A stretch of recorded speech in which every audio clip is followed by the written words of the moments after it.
everyone, and welcome to a brand new year, a brand new season of Writes4Women for 2023. Fabulous to be back in your ears and hopefully back in your screens if you're watching on YouTube or via the Writes4Women website. I hope that you have all had a brilliant Christmas, although it seems just so long ago now. Like the other day I was thinking and I thought, is it really still January? It seems like so long since Christmas. And I hope you had a great start to 2023. I have a fabulous episode for you today, which we're kicking off with a craft of writing episode featuring fabulous Natasha Lester talking about creating tension on the page in her most recent release, The 3 Lives of Alix and Pierre. I'm really looking forward to bringing this to you. I had a great chat with Natasha about all this at the end of last year, and we're going to get onto that very soon. But I thought I'd fill you in, first of all, on a little bit of a personal update on my writing, what's happening, and also on what's coming up at Writes4Women over the next few months and in the course of 2023, because there's a lot happening. So first of all, a little bit of a personal writing update. January for me has been all about writing a novella. This is part of an anthology that is going to be published in October. It's a Christmas anthology being brought out by HQ, HarperCollins, and it's called A Country Practice Christmas. And it's 5 authors who have all written vets of some kind or other in their past books in some way. And it was the brainchild of the fabulous Penelope Janu, a great friend of mine and writing buddy at the Inkwell, and who has an amazing new release, Shelter from the Storm. So shout out to Pen on the new release. And also a massive thank you for coming up with this idea of the novella. Now, I have never written a novella before, so this has been a virginal experience for me.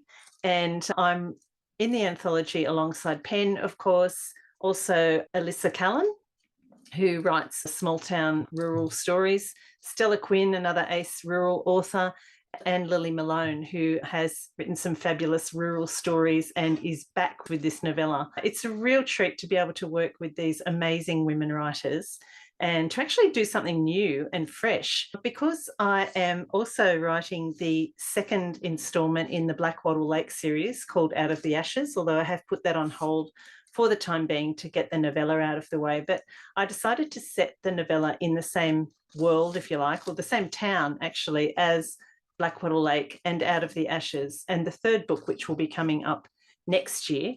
And it's just been a really great experience to just dive back into the same vicinity. Of course, the main character in the novella is a vet. It's a new character, Darcy Horton.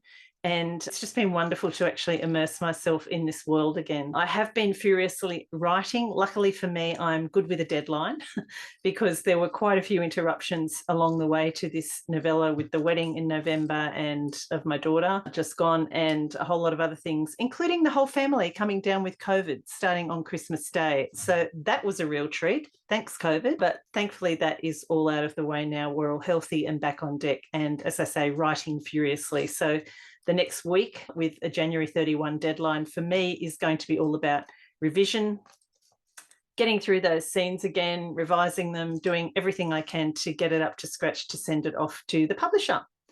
So that's really what I've been working on. I am also putting together my Turn Up the Tension course, which starts on the 1st of March. Now, if you're a writer, and I'm sure that many of you listening are writers, and I know there's some readers out there who are listening too, so shout out to all of you. But if you're a writer and you're interested in getting more, I guess, engagement from the reader, making your story more of a page turner, and it doesn't have to be a thriller or a crime novel or anything in that genre. What we all want is for our readers to just want to turn that next page, to get to the end of the story and just be completely immersed in the book. So Turn Up the Tension is a course that I have taught numerous times now. It's a workshop that I've taught through Writing New South Wales at the RWA conference, and I've done it online and in person, and it's always been received so well that I've decided to really put a whole lot more information into it, really bump it up, turn up the tension in the course, if you like. And it's going to be an 8-week online course starting from the 1st of March. And it will include 8 modules covering things like grabbing the reader with a fantastic hook right from the beginning, looking at character, looking at plot, structure, pacing, looking at the words on the page, looking at a secret ingredient called microtension, drawing on the work of Donald Mass and other writers, and also using loads of examples from current books, from maybe a few classics as well. And each participant in the course will be asked to choose a book from their own genre or a book that has really hooked them to use as a model text and to be able to analyse various scenes from that, as well as write their own scenes, have a look at the scenes from other people in the course. We'll also be having a weekly Zoom call where we can discuss all these things. I'll be giving feedback on small amounts of participant writing. And then at the end of the course, there will be the opportunity for further feedback should you wish to continue on with that. So I'm really excited about the potential for this course. The information for the course you will find at pamelacook.com.au on my website. And there are limited placings because this is the first time I'm running the course. I'm limiting the placings to 12 people. I have an early bird discount happening at the moment of $150 off for anybody who signs up in the next couple of weeks. And it would be great to have some Writes for Women listeners on board. And if you are interested, just drop me an email at pamela@pamelacook.com.au or check out the information on my website and contact me via there. So hope to see some of you enrolling in that course and really getting into the turning up the tension in your own writing. I also wanted to tell you about the upcoming episodes of Writes for Women. I've had a little bit of a break over the holidays, just needed to rest and recharge and regroup around the podcast and what was going to happen with that. If you follow Writes for Women on social media, you'll notice that I've changed the logo a little bit, still got the same graphic, but I've changed the colour and into a nice sage green on the background, and I'm blending that in a little bit more with my own brand colours of kind of greens and greys and rusts and those gum tree colours that I love so much. It's all just to bring everything online and to pull it all together as part of my own branding, of course, as Pamela Cook and as the podcaster on Writes for Women. So that is one change. Another change that is happening, and this started last year, was the introduction of guest hosts. And that, of course, anybody who is a regular listener will know that I've already had quite a lot of guest hosts happening, but that is now being more formalised, I guess, as we go into 2023. I'm going to be doing 2 episodes a month. It won't be strictly 2, but it might be 2 one month, 3 the next, 1 the next. But I'm trying to make sure that I do get 2 episodes a month of my own onto the podcast.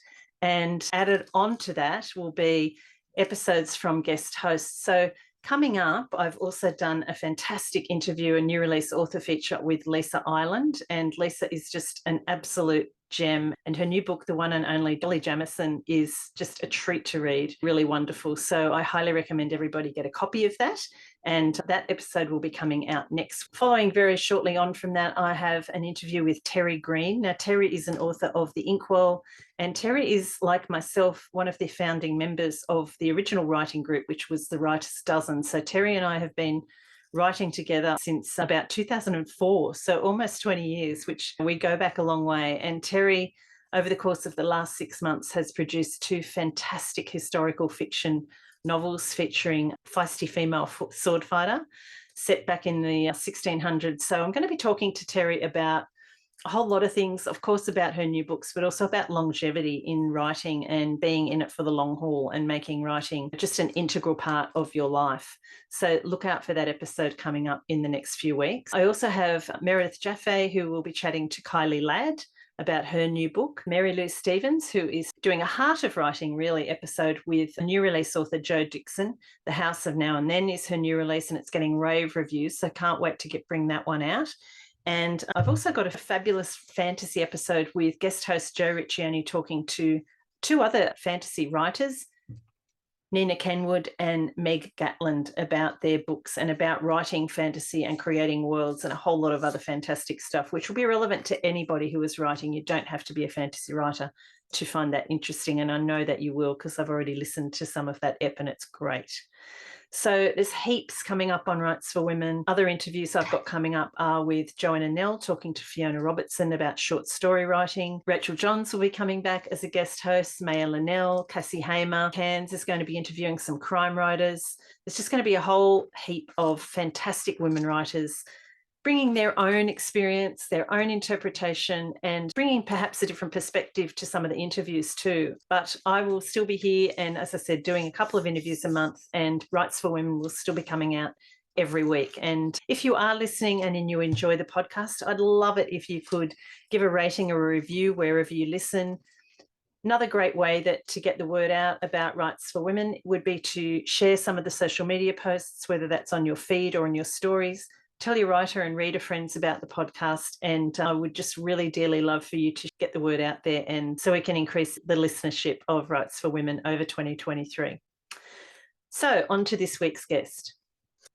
Natasha Lester really needs no introduction. She's been a guest on the podcast numerous times now, and Natasha is a friend of mine, but I also love having her back on the podcast because she always has so much to offer on the whole writing craft aspect, on the business of writing, anything to do with writing and publishing. And of course, Natasha's most recent book, The 3 Lives of Alix and Pierre, is an amazing page turner itself, and just a really great war and post-war setting in France, and it has a real sort of noir feel about it, and there is just tension dripping from the pages of that book. So I really wanted to talk to Natasha about how she went about getting tension into her writing and bring that to your ears and to your screens as the first episode for Writes for Women for 2023. Sit back, grab a cuppa, and I really hope that you enjoy this episode with Natasha Lester. Yeah, all right. Natasha Lester, welcome back to the Writes for Women Convo Couch. Thank you for having me, Pam. It's always fun chatting to you. So I feel like I'm back in Sydney and we're doing one of our catch-ups at Felix. Yeah, fantastic. I wish we were. I know. So I really wanted to talk to you, as you know, about the tension conflict in The 3 Lives of Alix and Pierre, which is your latest fabulous novel. But before we get on to that, can you tell us a little bit about, because you've now finished all the publicity for that book tour, and can you fill us in a little bit on what's been happening with all that? Yeah, so it's been really fun. I was invited to go to Sweden, in fact, initially by my Swedish publisher for this massive book fair called Bokmässan, which happens every year. It's like Frankfurt plus a writers' festival combined. So you've got the trade book fair happening, the reader book fair happening, all in this one massive exhibition centre. And I was asked to go there and do 3 sessions talking about A Kiss from Mr. Fitzgerald, in fact, because that had just come out in Sweden. And it was the most amazing experience I've ever had in my life as a writer. I've never been in a place ever where there were so many people and it was just incredible. It was like central overload, so many people and so many readers and so much noise and craziness, and it was just super fun. And then after I did that, then my Norwegian publisher had me up to Norway to meet some booksellers and meet some readers and do lots of book signings and do some filming and publicity stuff. And while I was there, the Riviera House, which had come out in hardback last year, had just come out in paperback there, and it was the #1 best-selling book in Norway while I was there. Exciting. So exciting. Yeah, I know. Yeah, and it just felt real for the first time. And of course that sounds so silly because I've been published over there for a couple of years, but when you don't see it, it doesn't feel real. Whereas now I've been into a Norwegian bookstore, I've seen it, not just on shelf, but in the #1 bestseller position. So that was really exciting. I bet there were a few snaps taken. Oh, just a few, yeah. And even my kids said, "Oh, wow, Mummy, you're so cool." I'm like, yeah, I know. No, not really. Hang on to that, because they're not going to think that forever. I know, forever, I know. So would you say that those countries like the Scandinavian country, and you mentioned Sweden, and of course your books come out in the US as well, in the UK, where would you say overseas your books are the most popular, like apart from Australia?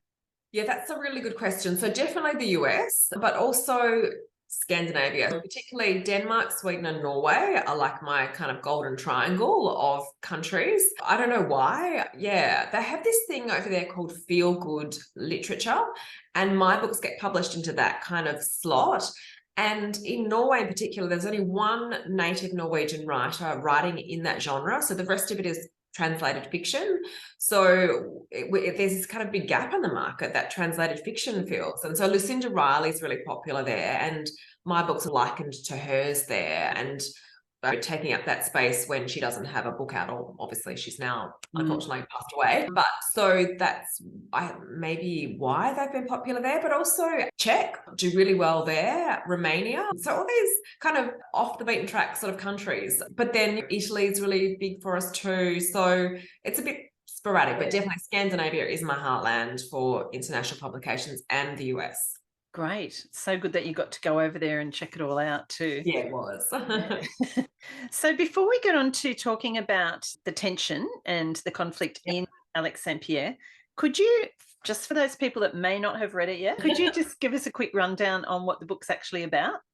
Of course. So The Three Lives of Alix St. Pierre is about Alix, who starts off as an orphan, then she becomes a schoolgirl, then a fashion editor, and then a spy, before she finally lands a job as the publicity director for the not yet launched House of Christian Dior in Paris in 1946.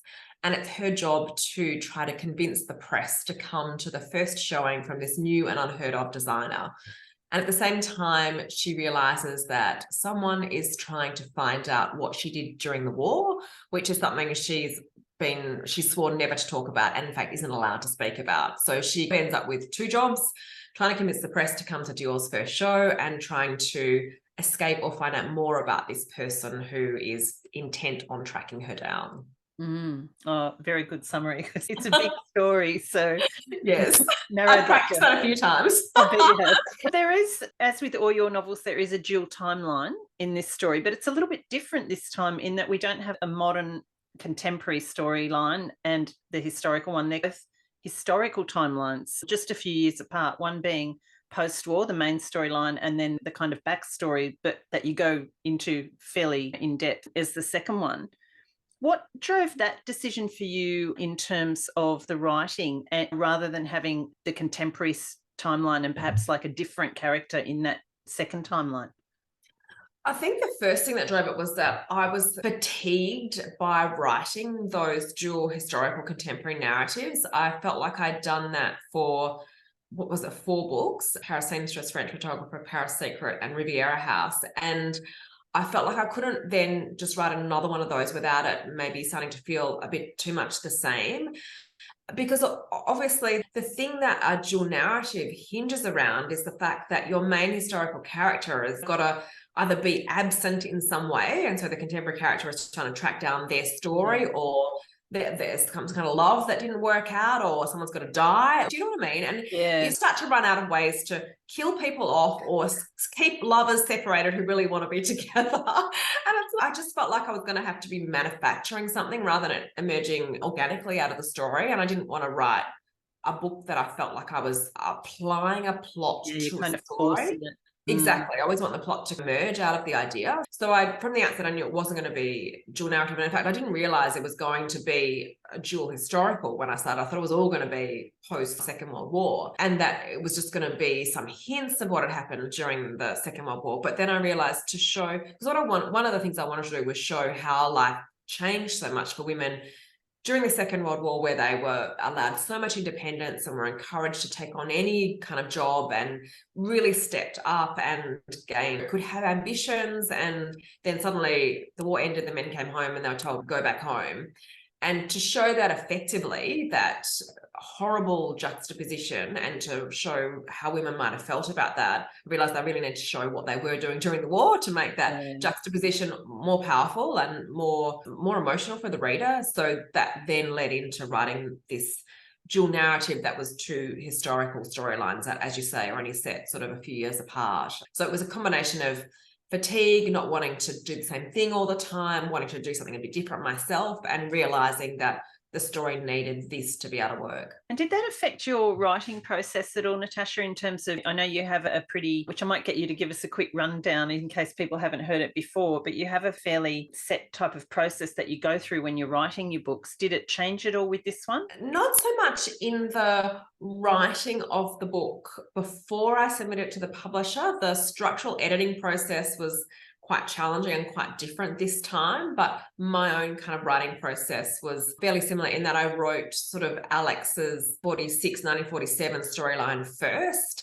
and then I wrote the historical storyline in underneath that, and then worked out how they pieced together. Like as often happens to me with this book, I was about 3/4 of the way through and I didn't really know how it was going to end. There's something that happens with Alix's friend Lily that I didn't know how that was going to play out. And there's this kind of Nazi from her past that she's trying to bring to justice. And I didn't really know what had happened there, which is not unusual for me. So again, it's just a matter of continuing to write into it and hoping to unravel that thread. Hoping something comes up. Yeah. Yep. It always does. Yeah. I guess then once you're writing that second timeline, the things that you learnt then about the characters, you then have to go back, and that means you then have to adjust things in the sort of more prominent timeline, don't you? Yeah, it does. It means, again, there's another character called Anthony March who I suddenly realised was going to also be in the historical storyline, but I didn't know that when I started writing the contemporary storyline, and not contemporary, the 1946 storyline. And so then you have to then go back into the 1946, 1947 storyline and place enough little suggestions into their early conversations to make it clear that he's also involved in some way, so that then when you cut back to the wartime storyline, you realize who he is, and so the reader can start to pick up on those things. So I always say there's those motifs which are the same for any dual narrative, whether it's present and historical or whether it's two historical timelines, where you have to have something, an object, a person, a place, a phrase that appears in one storyline. It then needs to appear in the second storyline fairly close thereafter, so readers can see, oh, there are some connections between these storylines, and it's up to me to keep my eye out for those connections so I can start to piece together how these two timelines fit together. Often those motifs come, I don't realize that they're there until I finish a draft and I go, oh, wow, look how clever I am. There's one right there. I didn't know.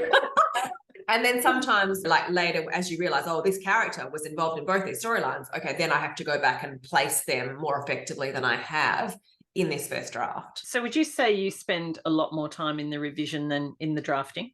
Oh my God, yes. This draft is quick, and it needs to be for me because, like I say, I'm 3/4 of the way through, I don't really know what's going to happen. So I've just got to kind of just keep getting it all out so I can work that out for myself and work out what the story is and work out who these characters are. So that'll be maybe sort of 10 weeks it might take to write a first draft. And then rewriting will take, so I usually break the year up into school terms. So it's about 1 school term to write a first draft, and it's the next 3 school terms to rewrite. So rewriting 1 draft each term, basically. Yeah. We're going to, I will talk a little bit more about the dual timeline and how that impacts the tension when we get onto structure. But as I was reading this, I was really aware of the tension. Your books are always very page turning, but in this one in particular, I really felt that sort of tension permeating the story. Is infusing that sort of tension and suspense something that you are consciously doing? I guess you by the time you get to the stage where you've written as many novels as you have, some of that would come naturally, but that is also, I guess, then something that you are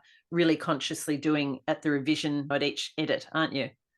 Yeah, it's a really interesting question, how much of it is innate versus how much do you have to then go back and think about it and really dig deep into making sure you've applied it in the manuscript. And for this one, it was interesting.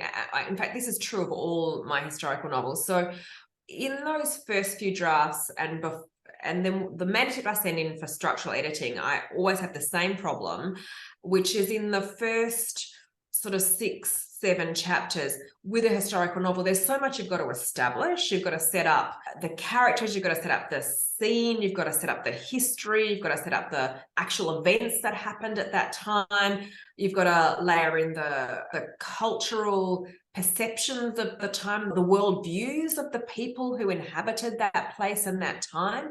So there's a lot factually that you have to get in there, but you can't spend so much time getting that in there that you dilute the tension.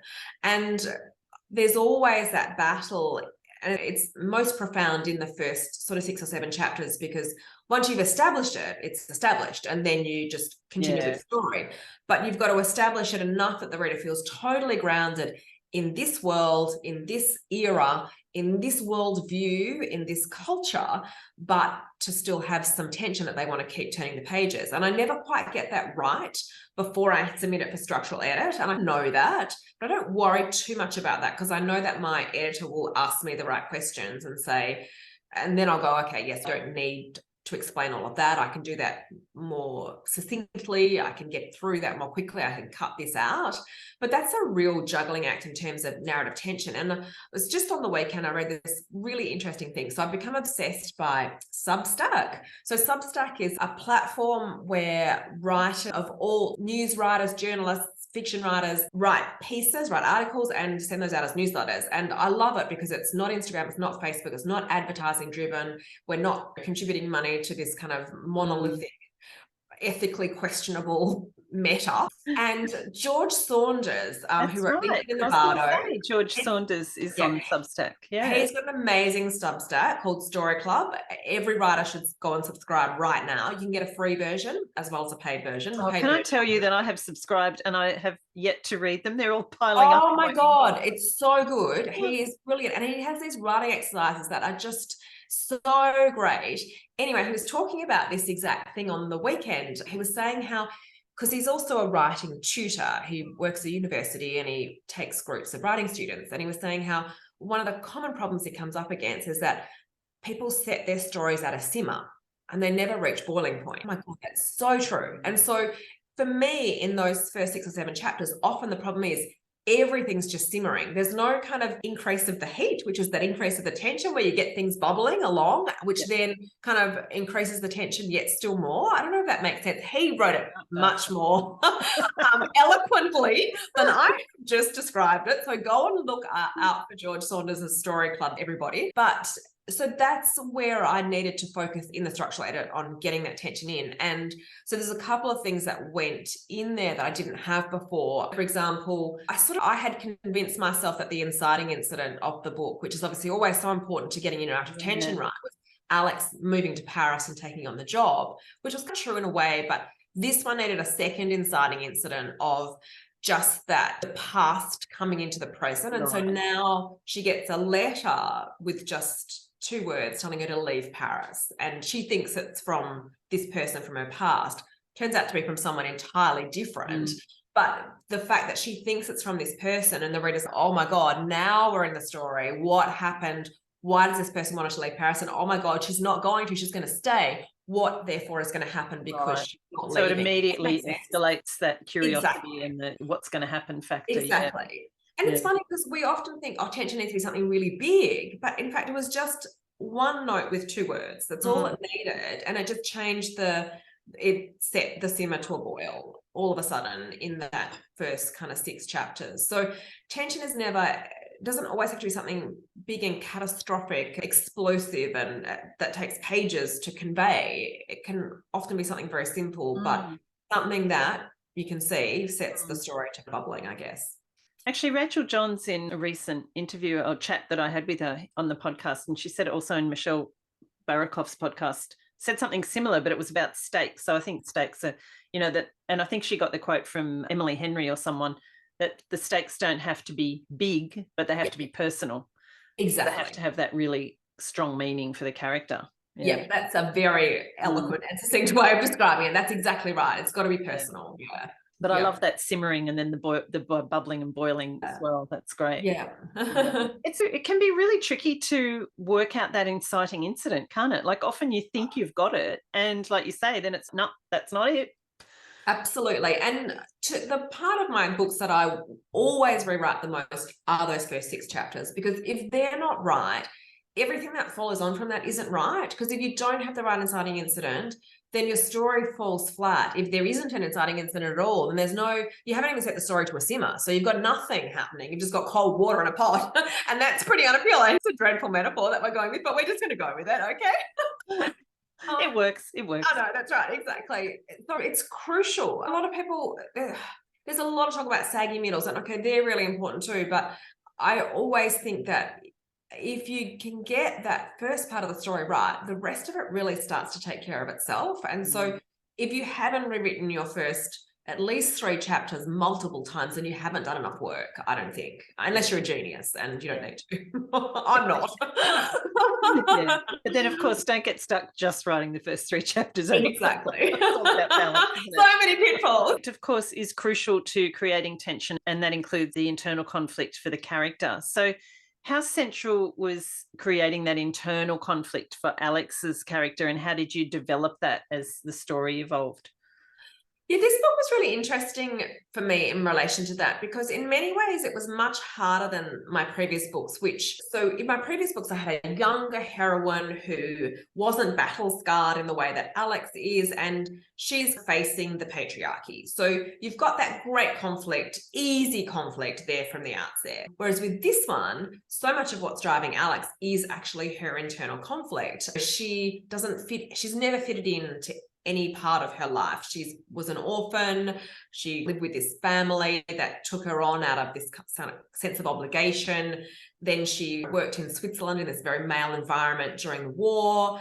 And then she's come to Paris and she's working in this very glamorous high-end couture house where the customers are all rich and a lot of her friends are very well off, and she isn't. She's can afford to buy a dress, for God's sake. Get Dior to donate one to her out of charity. So she's got that sort of internal conflict of not fitting in. She's got the internal conflict of what happened during the war, this kind of quest that she's on for justice that she doesn't have to take on, but she decides to take on. And she's also got knowledge that she could so easily let all of these terrible things that have happened to her kind of sweep her away into that very alcoholic, drug-fueled life that so many people in Paris lived in that time. Camille Snow is a character in the book, the Harper's Bazaar fashion editor. She was an iconic woman, but she was an alcoholic, dreadful alcoholic.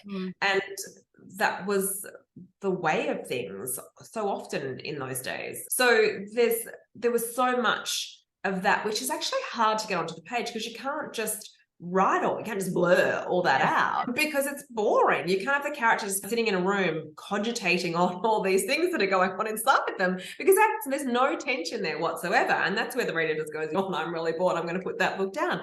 So you've got to somehow go, okay, how can I show all these things on the page? How can I show all of these different demons that she's battling and all these different conflicts, and get the reader to be engaged with those things and feel that the stakes are rising, the tension is mounting, and I still want to keep reading on. So it was much more of a challenging book for me to write, because the character was that kind of more battle-scarred, complex character, I feel, than what I'd perhaps written in the past, which was great for me as a writer. Yeah. So do you think the trick to that is really just getting into the character's skin? And as I know that you're what they call a discovery writer, so you're learning the story as they go along. But do you think that is part of it, is just really becoming absorbed with that character and their life? Yeah, I think it is. And I think it's also looking at, okay, how can I have this person's internal conflicts revealed in a way that they're not thinking. I always say this to my writing students, you're going to write a whole scene without any thought. So the characters are not allowed to think anything in that scene, because as soon as you're thinking, you're telling. So you've got to somehow, through dialogue or through their actions, show the reader what is going on inside this person. So who can you put with them to have a conversation with? So some of those things start to come out. What kind of people would they have these sorts of conversations with? What kind of people can they encounter who maybe have some of these same conflicts, and they can see it in the other person and in the way that they're picking up on these things, that maybe there's some kind of reason for that. So I think that's always a really good thing to practice as a writer, to cut yourself off from, you have basically action, dialogue, thought, and description available to you as your 4 kind of key tools. And usually thought and description are the most telling, and usually action and dialogue are the most showing. You can do either with each of those, but as a general rule. So if you cut yourself off from the telling techniques when you know that you're diving into internal conflict and you can only do action and dialogue, then it's a much more interesting way and a much more tense way of getting that onto the page than that whole kind of internal monologue, which, let's face it, is like someone saying to you, do you want to hear what I dreamed last night? And you're like, no, that's really boring. Yeah, like you say, you definitely don't want pages and pages of what they're dreamed or what they're thinking. Yeah, for sure. No, that's really great advice, Natasha. So going on to that's the kind of internal tension. The external tension, of course, external conflict is also an essential element of the plot, of course, which actually creates the plot. So you've got, when you're setting a book in wartime and post-war, you've got luckily that framework that you can build on. So how do you go about then connecting your individual stories, characters, and hanging them on that framework in order to get the plot happening? Yeah, and that's a really important thing. And that's probably where what you said that Rachel John said comes in, is making it personal. Because if you just rely on external events and external conflicts, then you end up with a plot that feels, you know how readers often will write in a review, I just didn't feel connected to the character. And that's often what happens, is because it's all about the external events and your character doesn't have any agency in those events. And you've got to think, okay, how can I still have all of these dramatic World War II events going on that I really want to explore, but make sure my character has their own personal stake in those events and has some sort of agency in the fact that all of these events are world global conflicts happening around them, but where is their agency in this? And for example, there's one point where Alix decides, so she's working in Switzerland for the OSS, which is an American spying organization. She's helping the partisans in Italy's north to fight against the Nazis. And she decides to cross the border from Switzerland to Italy to go into Italy's north to see what it's like for the partisans. Now, she doesn't have to do that. She's not really supposed to do that. It's illegal. But she decides to do it anyway, because that gives her agency. She's now part of that external conflict that is this big global thing. And she's able to meet the people who are on the ground in that conflict, and she forms her own personal relationships with those people, and therefore she has more at stake because she needs to keep those people alive because they're her friends. She's committed to them and she's on the ground there. So the fact of her deciding to go and then traveling through makes those events personal. It increases the tension, it raises the stakes, it does all those things that we're looking for when we're writing these sorts of stories. So that's what you've always got to ask yourself is, okay, how can I make sure that amidst the tumult that's happening externally, what can my character do, take an active decision to do that puts them in the center of things and causes them to have some kind of personal stake in all of these bigger events. Yeah. And of course, as in that situation, putting them into a dangerous situation or having them do something that they shouldn't be doing, that they're not allowed to do, it increases that even more, doesn't it? Oh, absolutely. Anytime your character can do something they're not supposed to, let them do it. Go wild. Just moving on to the kind of romantic element of the plot. And this is where you mentioned Anthony March, who is a fabulous character. I loved Anthony. This story really had a kind of 1940s movie vibe for me. Yeah. It does a bit, doesn't it? Yeah, I was really picturing it with all those sort of smoky bars, and it was great. So part of the tension between them, of course, comes from the history between the two of them, and then also this attraction that they have for each other, which is simmering beneath the surface, to use the simmering metaphor again. So can you talk a little bit about creating that sort of romantic and sexual tension and weaving that into the plot? Yes, with this one, what I was really interested in doing was thinking, okay, I wanted to get two people who are completely different. So you've got Alix, who is completely independent, very ambitious, very unlike every other woman almost of her time because of the way women were brought up at that time. And she hasn't been brought up like that. So she has this fiercely independent, ambitious streak that is unusual. And then you've got Anthony March, who is the epitome of the conservative traditional male who's been brought up in a privileged environment, who thinks women are just uselessly ornamental, and he will just get married to one of them and cheat on them and live this life where the world is literally his oyster and the world has been established just for him. And so I thought, okay, well, what happens if I put these two people in a room together? Let's have some fun with that. And can two people who are their origins and therefore their entire worldview is so different, can they ever find some common ground because of this kind of shared history that they have? And so that was where a lot of that tension came from. Again, anytime you can just add one more thing on to make it the extremes, that's basically what I did with these two characters. That's where your tension comes from. If they'd been just a little bit more similar, then they wouldn't have had as many kind of battles as they have. And therefore some of those lines that they have, that some of that banter would never have happened. So they were a bit of a running gift, their interactions, but it came about because of that deliberate choice of making them as different as possible, but wanting to see where they could find their commonality within that difference. But I've had readers say to me that of all of my books, this one was the one where if they didn't finally kiss, they were going to throw the book at the wall.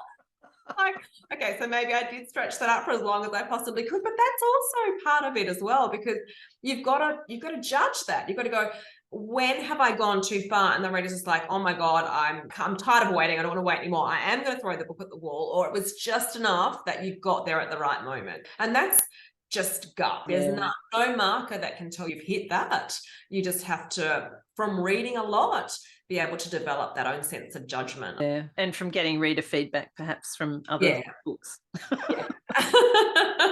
Absolutely. So we talked a little bit about the dual timeline and the whole structural thing.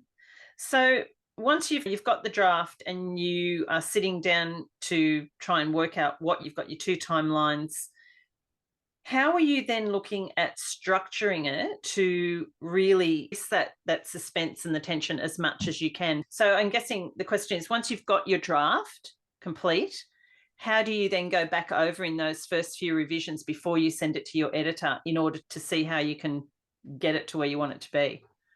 Yeah, and that's always a challenge in terms of, where do I end this part?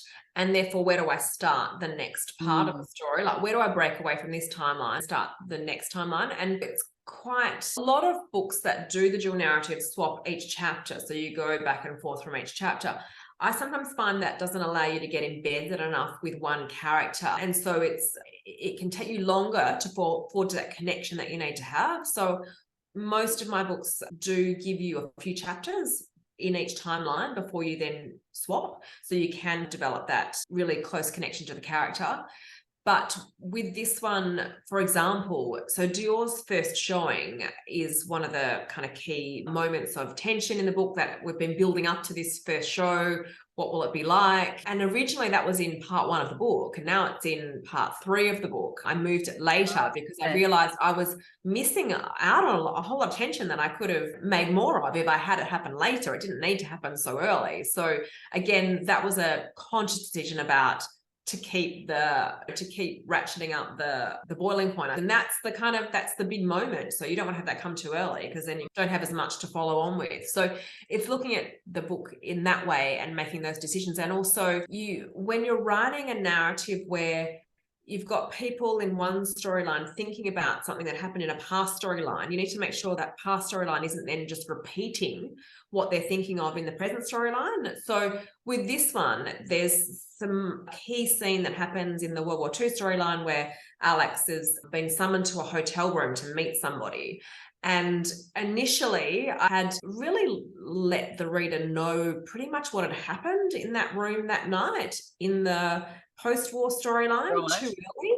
Yeah. And therefore, I, again, diluted the tension. I needed to make sure that they didn't talk, think, or discuss that moment until it had happened in the World War II storyline. So we could always be wondering, okay, we know something happened, but what? And so I needed to make sure that I delayed that for as long as possible. So it's that friction between delaying for long enough that you get the tension, but not delaying for too long that you frustrate the reader. And again, that is gut instinct. It only comes from reading. Yeah, and that's a great word, the friction, because that's really what you're going for, isn't it, all the way through? That's right. Yeah. And are you, at that point, are you conscious of the whole turning point thing in the 3-act structure and all that sort of thing? Do you usually follow that, or how does that work to you? Really? That's one thing I do more on a gut feel. So I never sit down and go, okay, that's my midpoint and that's my turning point, which probably makes me bad. I don't know. No. I feel like that's more like I know if it's there or not. Yeah. Some of the things I do think more about, though, are things like red herring, and they're been important in most of my books. So like in this one, there's a character called Bobby who we start to think is in Alix's ex-fiance, and we start to think he was involved in some way in what happened in the war, but he's not. He is a red herring, absolutely. And you've got to have that, because otherwise it's too obvious, the twist or the resolution to the conflict, or whatever word you want to use about that.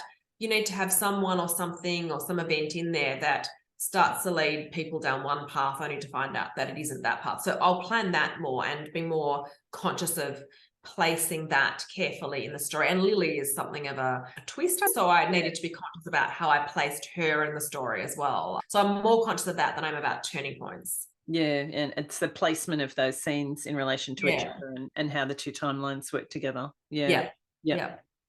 So just getting down to the nitty-gritty, within a scene, when you're working on one particular scene and you're revising it, what sort of things are you looking at in terms of trying to increase that conflict and tension within one scene on the page? There's a couple of things. And again, it's the friction. So there, for example, there's a scene in the book where Alix and Anthony go to this nightclub called Taboo in Paris. And basically the purpose of that scene is for him to tell her what happened on this particular night when this colossal tragedy happened in April 1945. But they don't just sit down and he just spills his guts straight away, because there's no tension in that. Exactly. So you've got to have, that's where description can come in really, there's a really powerful tool, because you've got to set up this nightclub. It's this or cellar nightclub in Paris. So I'm obviously creating a scene around that, the way it looks, the way it sounds, the way it feels, what's going on in the room, all the activity and the action and the hubbub going on around these two people having this very intense, private, intimate conversation that's very personal, peculiar space that in itself has a lot of friction because of what they're talking about. So that's where you want to keep cutting in and out of what's going on between the two people, to what's happening in the larger room, to what's happening with the two people, to what's happening in the larger room. So you're able to prolong the moment of the big reveal of the whole purpose of this scene, where he tells her what happens. And even within that, people don't just in a conversation blurt the whole thing out. What are their procrastination devices when something gets too difficult to speak about? Anthony is a big smoker because it's the 1940s and that's what people did back then. So his is... I did smoke a lot. I did notice that. I know, there's a lot of smoking. Terrible. It's a terrible advertisement for lung cancer. Don't smoke. So that's something that he'll do. He'll fiddle with the cigarette packet, or he'll light a cigarette, or they run out because they've literally smoked way too many cigarettes on this particular night. They need to get a drink, or one of the, do you know what I mean? So what do your characters personally do to help prolong the scene as well? So it's, how does the scene itself, the setting, help you prolong? How do the characters prolong the reveal? How can you keep that friction going between tell, pull back, tell, pull back, tell, pull back, until finally you tell and you move on to the next scene? Yeah, so it's that real zooming in and zooming out with the camera all the time, isn't it? Yeah, that's right, exactly. Yeah. A lot of these questions are silly because you just do it, because you've been doing it for so long. So we're really pulling the process apart, but of course works really well to underscore that tension too, because there's so much in what a character says, but there's so much in what they don't say. So are you always consciously looking at that as well as you're working through your revisions? Yeah, always. And that's one of the hardest things, because body language is a big part of that. And it's like not repeating the same bits of body language over and over again becomes quite challenging. In fact, I've got this great book. I'm just going to zoom over, grab it off my shelf because I can't remember what it's called. Okay, yeah, here we go. Okay, so it's called The Describer's Dictionary, and David Grams and Ellen Levine are the authors. And I think it was Taylor Jenkins Reid that recommended this one time, and I went out and bought it. And so it goes through just lots of different words for different things. And so there's a whole section on gestures and facial expressions. That sounds great. Like that. Exactly. And so if you're stuck you don't want them to say something, but you want to show that they're discomforted or they're sad or they're angry without the same, he gritted his teeth. Yeah, I know, it can get so hard. You just don't want to repeat the same thing. This is just a really good little thought starter. And even if you don't use the exact word, the exact phrase that they've got here, it just can make you think outside the box. Yeah, so there's a whole section here on facial expressions and head movements, medical terms for bones and other anatomical parts. So, you know, if you want to just describe a body part in a different way, eyes, eye color, eyebrows, nose and ears, hands and fingers, legs, knees and feet, gait, voice, physical states and symptoms. It's just really good. So Describer's Dictionary, my whole tip. Amazing. I'm going to be ordering a copy of that when we finish chatting. And I'll put that in the show notes for everyone too. Yeah, by the time you get to the end of that revision process, are you still, I know that one of the things you used to do was you used to chart out what does the character know at different points, what does the reader know? Are you still working on that?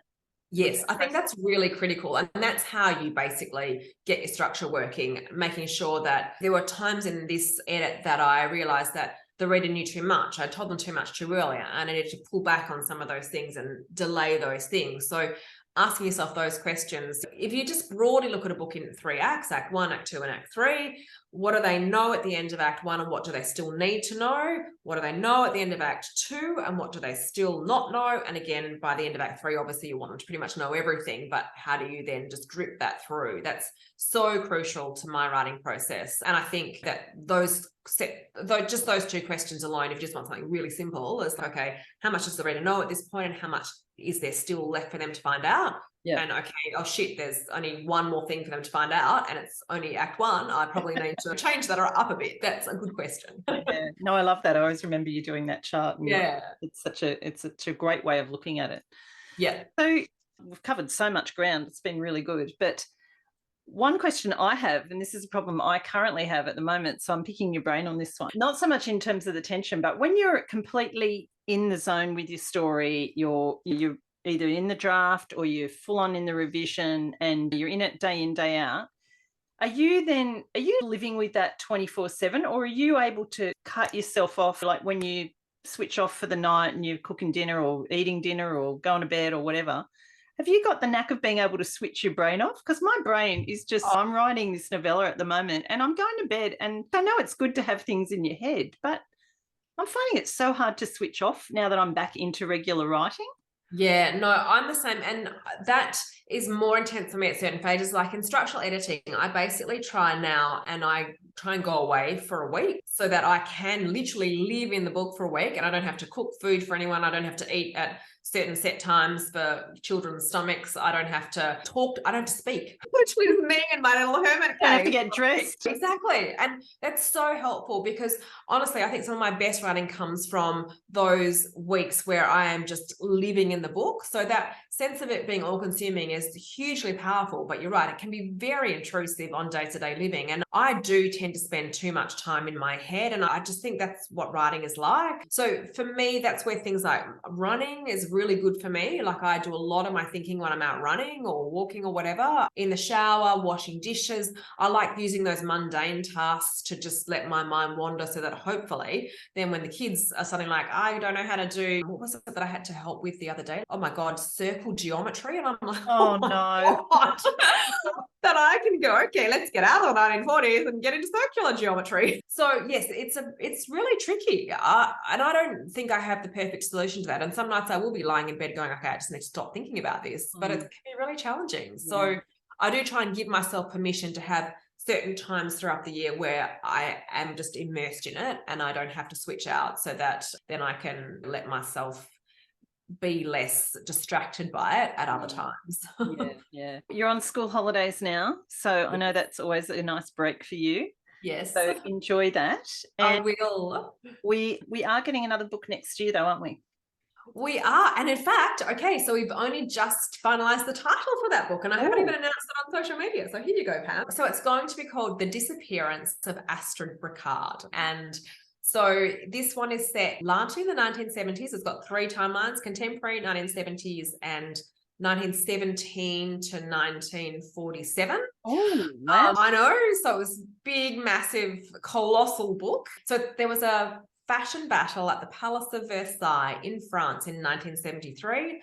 5 French couturiers took on 5 American fashion designers in this battle to decide who was the world's supreme kind of fashion power. Everyone thought the French would win, but the Americans took out the night. And so that is the key event around which my story hangs. And that night at the Battle of Versailles, a fashion legend disappears, leaving behind just a silk dress and the question, what happened to Astrid Bricard? And so you'll have to read the book to find out. Wow. There's some tension right there. Exactly. Oh, sounds great, Natasha. And that'll be October? October 2023. I know. Hopefully I will see you before then at some point. Yes, definitely. Yeah. And thank you so much for having me again, Pam. It's always lovely to chat to you. Oh, thanks, Natasha.